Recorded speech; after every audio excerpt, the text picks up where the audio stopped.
In the restless streets of Lagos, where millions of people wake up every morning chasing hope, there lived two young men whose friendship was stronger than blood.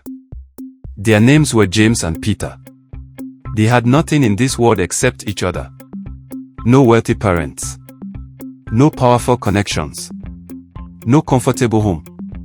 Just a small, poorly ventilated room in a crowded neighborhood where the roof leaked when it rained and the heat made sleep almost impossible. Yet despite their struggles, they shared one dream, to one day escape poverty. Every morning before the sun appeared, James and Peter would wake up. Sometimes they woke up with empty stomachs. Sometimes they went to sleep the same way.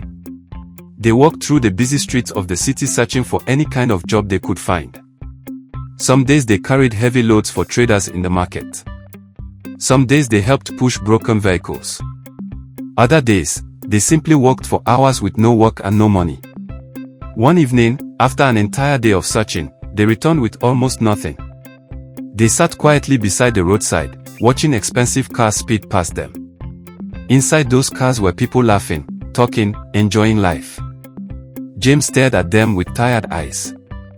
Then he sighed deeply. "Peter, do you think our lives will ever change?" Peter forced a weak smile. "I believe someday it will." But deep inside, even he was not sure. Days turned into weeks. Weeks turned into months. Yet their situation remained the same. One night, as they sat inside their small room under a dim lantern light, James spoke again. "I heard about a spiritualist," he said slowly.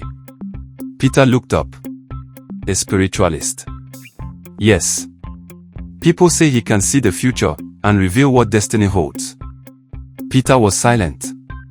Finally he said quietly, "You really believe someone can tell us our future?" James shrugged. "At this point, we have nothing to lose." After a long silence, Peter nodded. "All right, let's go." The next day they traveled to the quiet edge of the city where the spiritualist lived. The place felt strange. The air was heavy. Candles flickered inside the small shrine, and mysterious objects filled the room. The old spiritualist looked at them carefully. "Why have you come?" James answered. "We want to know our future." The spiritualist nodded slowly.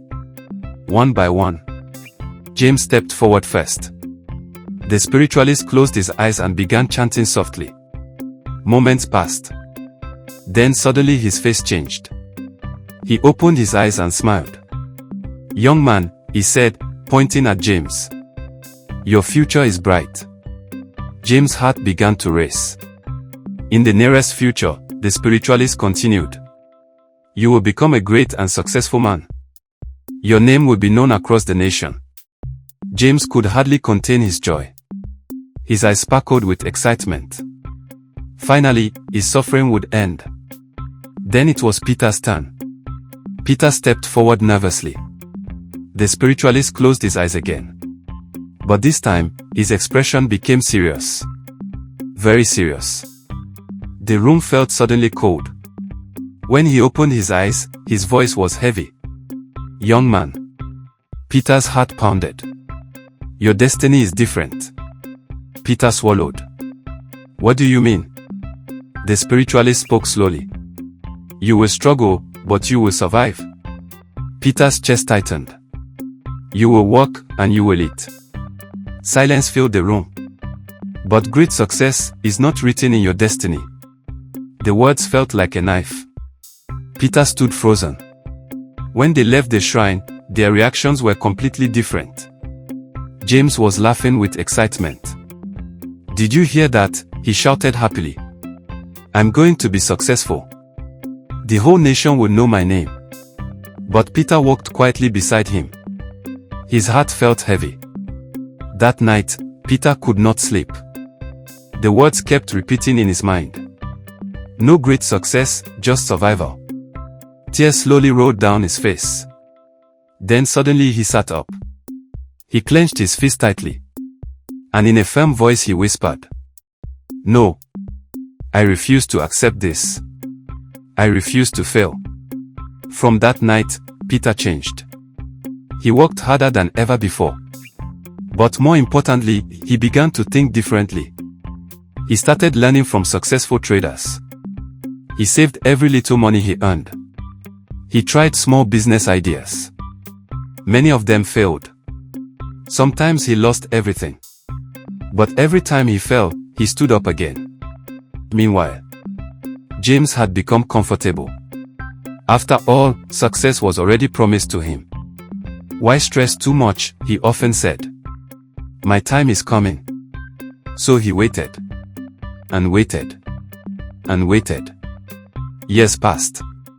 One day, news began spreading across the city. A new successful businessman had emerged. He owned buildings, luxury cars, businesses across the country. People respected his name everywhere. That man was Peter. The same Peter who had once been told that success was not in his destiny. He now had a beautiful wife, wonderful children, and a life many people admired.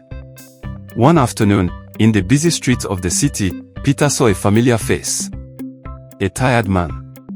Worn clothes. Walking slowly. It was James. James looked up and froze. Peter. He could not believe his eyes.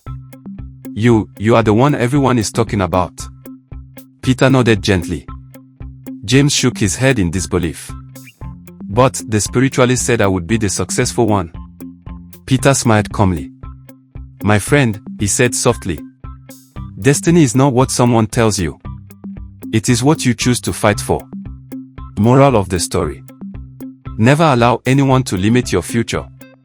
Prophecies do not build success. Hard work does. Determination does. And the courage to say, I refuse to fail. Don't forget to subscribe to this channel, comment, like, and share the video on your notification button to get more videos like this.